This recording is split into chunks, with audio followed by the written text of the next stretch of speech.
Murakaza kuri Parufe Nzeyimana Media, ishene yamibashikiriza ibintu vyinshi bishasha bigezweho. Yakwije imyaka 17 gusa afise umuriyoni w'amadolari y'abanyamerika. Yakunzwe cane hirya no hino kw'isi hatandukanye. Uwo nta wundi ni Rema, yamenyekanye kw'izina rya Rema. Reka tubabwire vyinshi kuri we muri iki kiganiro c'uyu munsi. Benshi mwumva indirimbo ziwe ahenshi hatandukanye hirya no hino kw'isi, zakunzwe zigakoreshwa mu biteramo vyinshi bitandukanye, zigakoresha mu bukwe n'ahandi henshi hatandukanye, ariko ntimuzi amateka yiwe. Uyu munsi nivyo tubateguriye kubashikiriza kuri uyu munsi. Uwo yamenyekanye kw'izina rya Rema yavutse itariki 1 ukwezi kwa gatanu mu mwaka w'2000 mu gihugu ca Nigeria, mu gisagara ca Benin City. Izina ryiwe nyakuri yiswe n'abavyeyi ni Divine Ikubor. Se wiwe muvyara yari umucamanza yitwaga nawe Ikubor, akongera akaba mukuru w'umuhari witwaga People Democratic Party. Nyina wiwe wamuvyara yakoraga ibikorwa bisanzwe mu buzima busanzwe. Divina canke se Rema yamenyekanye kuri Rema asanzwe afise abo bari bavukana babiri. Umwe yitwaga Bilson, uwundi nawe Anita Ikubor. Mu mwaka w'2008 Divina Ikubor yaje kubura se wiwe yakundaga. Inkuru yari ibabaje cane, aho yari akiri muto akabura umuvyeyi wiwe. Hadaciye igihe gito yaje kubura umwe mu bo bari bavukana. Muri ico gihe amaze kubura abavyeyi biwe byaramugoye cane, kuko ubuzima bwari bugoye, yari umwana akiri muto. Niho yaje kwiyumvira ivyo gusa nk'uhagaritse amashure kugira arabe ico gukora. Yari umuntu akunda gusenga cane, ivyo vyamuhaye icizere c'ubuzima bikamuremesha, bigatuma abandanya kwigirira icizere mu vyo yaba ariko arakora. Nubwo byari bigoye cane, yaje kwiyumvira ku kintu kijanye no kuririmba kugira ngo arabe yuko hari ico vyomufasha. Divine Ikubor yari asanzwe aririmba muri korali iwabo muri paruwasi. Yaje kwiyumvira kwandika indirimbo yiwe ya mbere kugira arabe yuko hari ico yomufasha. Itariki 28 z'ukwicenda 2020 Divine Ikubor yaje kwicura ishaka rya Democratic kugira ngo arabe ico ryomufasha. Ico gihe yagiye abasigurira ivy'urupfu rwa papa we rwari rutunguranye, rwari ruteye ubwoba kugira ngo arabe ko hari ico bomufasha, ariko ibyahavuye bikunda. Yaje gutaha uko. Ibyo bamenya bisanzwe ku buzima bwa Rema. Rema ni umuririmbyi asanzwe mu gisagara ca Lagos mu gihugu ca Nigeria. Niyo mpamvu mu buzima bwiwe ntiyigeze yiyumvira gutsindwa. Niyo mpamvu akeshi iyo ari muri studio yama telefone yiwe yashije muri silencieux, muri mode avion, kumva zo kwirinda yuko ibikorwa vyiwe vyo kononekara. Muri make aba yirinda yuko hari ibyo musamaza bigatuma umuziki wiwe utagenda neza. Umuririmbyi akiri muto Rema yarigeze gukorera mu gihugu ca Ghana igihe kitari gito. Nyuma yo kuronka amafaranga atari make yaragaruke mu gihugu ciwe c'amavukiro ca Nigeria. Akironka amafaranga menshi, ikintu yakoze gitangaje, yaguriye mama we imodokari. Aho yaje gukorana ikiganiro n'abamenyesha mukuru, akamubaza ati mama wawe arazi gutwara imodoka? Ati ego, arabizi cane. Ico gihe mama we yaramwishimiye cane, aranezererwa cane, kuko umuhungu we yaratanguye kubona yuko ashitse muri bimwe yamwipfuriza mu buzima bwiwe. Nkuko tubikura mu binyamakuru bisanzwe yegereye umuririmbyi Rema, uyigerageje kuraba usanga umuririmbyi yitwa Rema akiri célibataire, bisigure yuko atamugore afise canke se umwana. Nubwo biruko bivuga ko yoba akiri célibataire, ntibimubuza kuririmba indirimbo z'abakundanye, kuzitamba, mbere zigakundwa cane hirya no hino kw'isi hatandukanye, zirimo izakoreye n'umuririmbyi yitwa Selena Gomez ndetse na Ayra Starr. Divine Ikubor canke se Rema yavukiye mu muryango w'abantu bakunda gusenga cane. Aho mu gace k'iwabo barakunda gusenga cane, aho nawe baje kumushira mu ikorari yo kurushengera iwabo. Ariko aho hose yaguma yiyumvira ku bijanye n'ubuzima bwiwe, akiyumvira ukuntu yokora indirimbo ku giti ciwe. Muri ico gihe mama wiwe yari umuntu akunzwe cane ku rushengero, bivanye n'uko yakora ibikorwa vyinshi bitandukanye. Uwo muhungu wiwe naho yifuza kuja mu by'umuziki ngo azibiririmbe, mama we ntivyamunezera. We yifuza yuko umwana wiwe yobandanya akiga ishuri rya kaminuza. Ikubor yamaze kubaza mama wiwe ati mama, urashobora kuzondonkera amafaranga yo kunyigisha? Kumvo zuko yari ubuzima bayemo muhiri wabo, akabona yuko butameze neza. Rema agitangura umuziki wiwe wo kuririmba yatanguye kumenyana n'abaririmbyi bamwe baba basanzwe baba bamaze kumenyekana buke buke batarandika izina.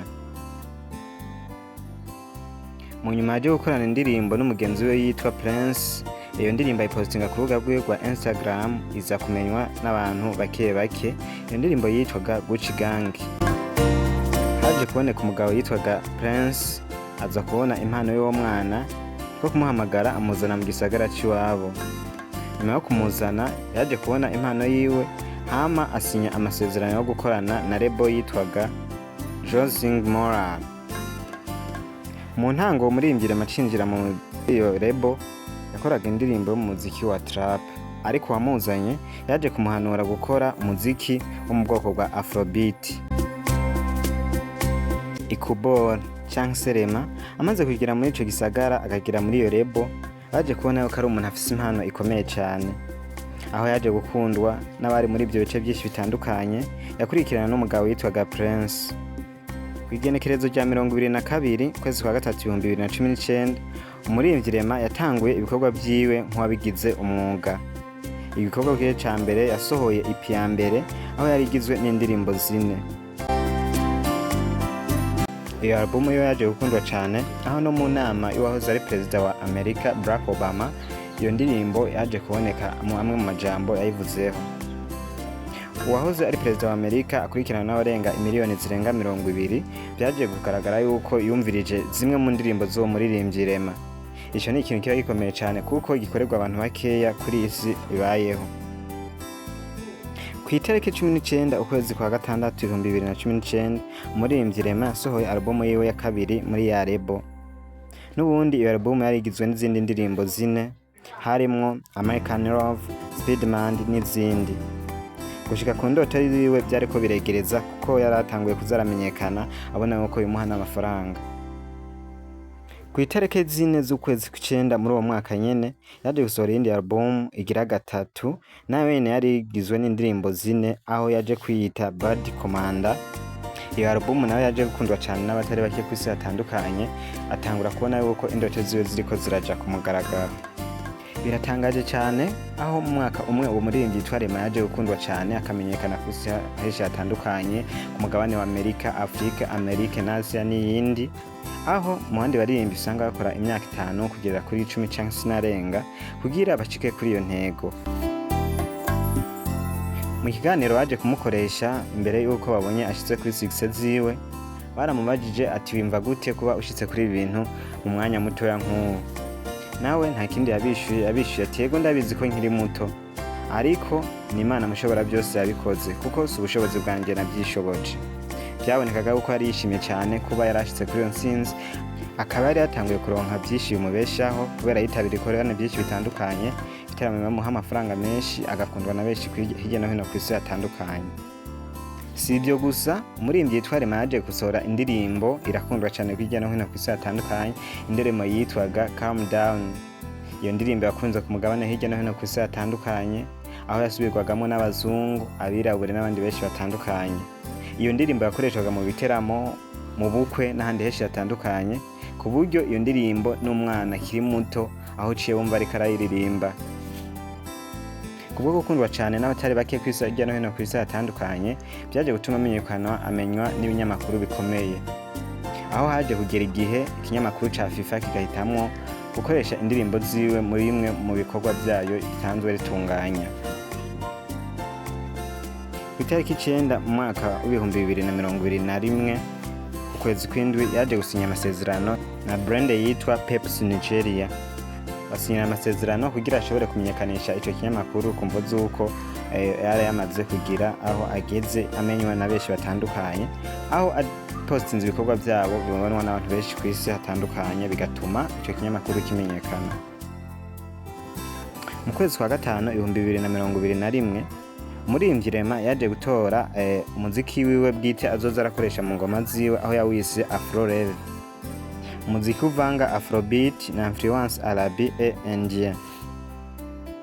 Nubwo byari bimeze uko, abaririmbyi bamwe baje gushaka kubinenga, harimo abo muri Afrika y'Epfo mbere na mu bice bimwe by'Ubuhinde.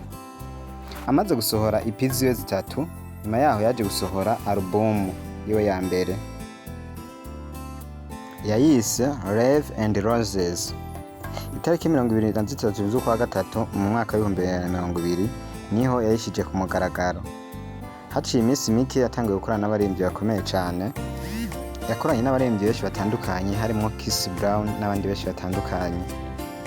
Nyuma y'igihe gitoya indirimbo yaje gusubiramo yiwe ya Calm Down ayisubiranamo na Selena Gomez.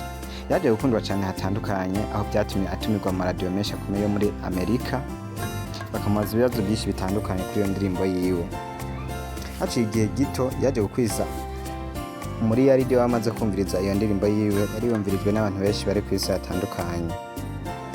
Mu mwaka wa 2023 Rema yaje gutwara igihembo mu gisagara ca Lagos, igihembo cy'umuririmbyi yitwaye neza muri uwo mwaka. Mu kwezi kwa kane umwaka wa 2023 Rema yaje gusohora indi album. Iyo album yaje gukundwa cyane, niyo ya mbere yabaye irebye cyane, aho yaje gukwiza ibintu miliyaridi 2 zirenga ku mugabane wa Afrika. Ibyo Rema yarabaye wa mbere ashoboye gukora ibyo bitangaza. Itariki 23 z'ukwezi kw'icumi mu mwaka wa 2023 Rema yaje gusohora EP yitwa Lavage. Hanyuma mu kwezi kw'icumi umwaka wa 2023 iyo ndirimbo ya Rema yaje kuririmbwa mu biro byo gutanga Ballon d'Or byo muri uwo mwaka. Itariki 7 z'ukwezi kwa 11 mu mwaka wa 2024 Rema yaje gusohora indi album EP yaje kwitira igiharuro ca Chiffres Arabes 01. Yari igizwe n'indirimbo zishika kuri 11. Ikinyamakuru Rolling Stone cyaje gutangaza kivuga yuko umuririmbyi Rema ari we ayoboye indirimbo ya Afrobeat ku mubumbe w'isi yose. Et voilà, c'est ici la fin de la documentaire twari twabateguriye kuri uyu munsi. Turabasaba gukora subscribe, like, commenter na share. Sangize ibiganiro byacu abandi. Ciao ciao, murakoze. Mubaho.